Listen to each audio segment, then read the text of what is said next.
In this video, I'm going to be giving you my top 5 electric tools to purchase if you're a mechanic.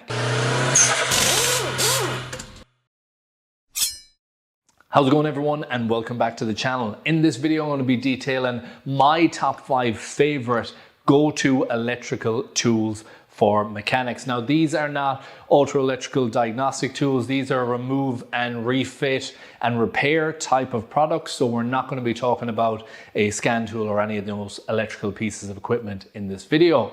So without further ado, let's get into number 5.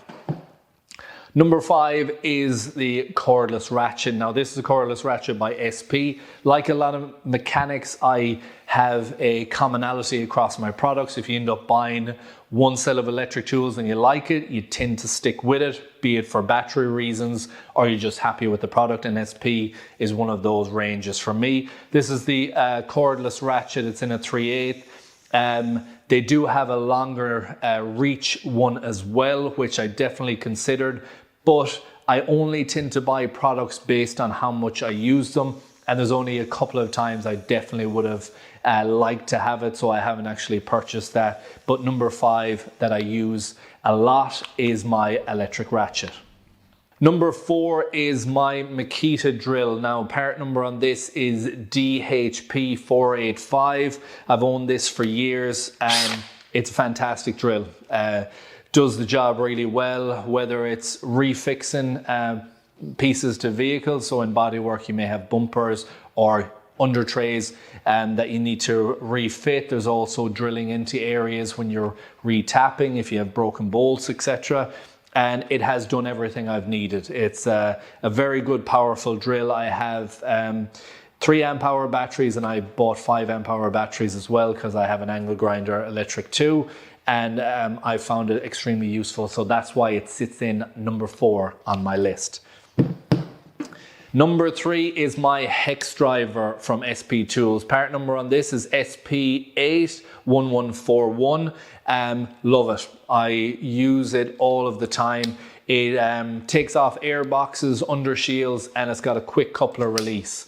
So I have all these different bits bought. This is your Torx head, and I've got that in a full range, but I have hex head ones as well, and screwdriver tips. So whatever I need to go in, nice and easy. You can get longer reach ones or shorter reach ones, and it's just a wonderful bit of kit to speed jobs up. So that's why it sits number 3 on my list.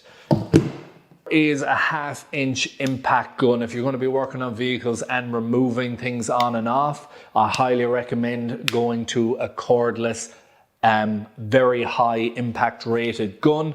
I no longer use air for any of my removal and refitting, which the majority of workshops would be the same. The reason I was using air on some occasions was simply because of continuous power. This piece of kit has it's heavy, it's extremely heavy actually. It's got a strong anvil in it, so the impact on it and the power is exactly what I need.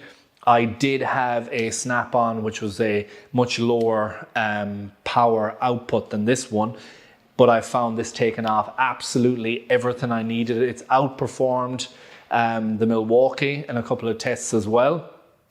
And yeah, I've loved it. I've absolutely loved it. You can get a smaller size down if the weight is just too much for you, but it's done everything I need. So crank bolts, suspension, subframes, all of those big bolt, potentially rusted on ones as well. This will get it off for you. So that's number 2 on my list. And number 1 is the ever reliable 3/8. I've owned this for over a decade.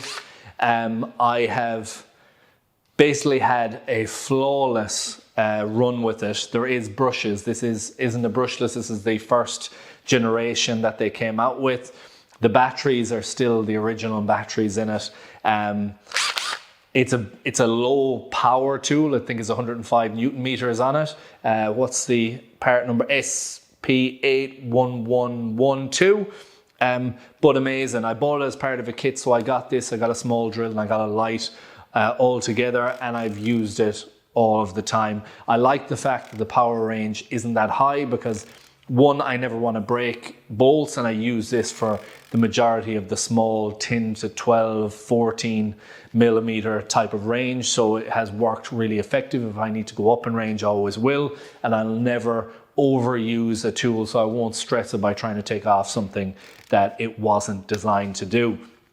But this is, again, SP Tools. 4 out of the 5 tools I have is SP Tools, and I found their products excellent, and that's why I have purchased them across all my ranges. And that is it for this video. That is my top 5 electrical tools I would recommend purchasing if you're a mechanic. I know a lot of you would already have this equipment, but if you're new to the game, an apprentice or just starting out, and you want to invest in some equipment, this would be the list I would recommend getting in. Time savers, and if you get a good product, it will last a very long time, as you can see. Really hope you enjoyed this video. I hope you found it useful and informative. If you did, please like, share, comment, and subscribe. And I hope to see you in the next one. Thanks for watching.